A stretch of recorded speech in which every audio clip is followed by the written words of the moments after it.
The full moon cast long, twisted shadows as Lily wandered deeper into the forest.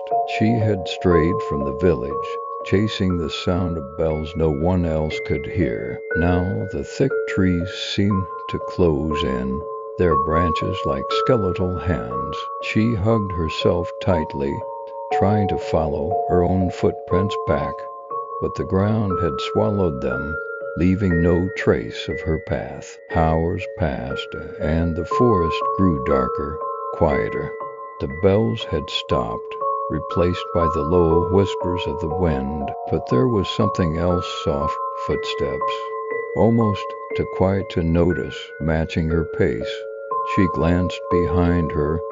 Nothing. Still, the feeling of being watched weighed heavy on her. Panic surged through her as she hurried forward, branches scraping her skin like claws. Then, ahead, a light flickered, a small, dilapidated cabin, barely visible through the trees. Relieved, she rushed toward it, her breath shallow. The door creaked open, and a strange warmth spilled from inside. Candles burned on a wooden table, casting dancing shadows across the room. An old woman sat by the fire, her eyes too wide to knowing. "You've come far, child," the woman said in a voice that seemed to echo. "But you're not the first to lose your way here." Lily's heart raced.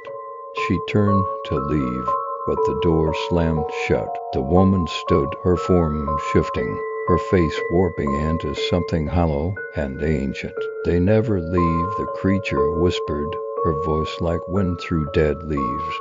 "And now, neither will you." Lily screamed, but it was swallowed by the forest. Outside, the wind picked up, carrying the faint sound of bells through the night, calling for the next lost soul.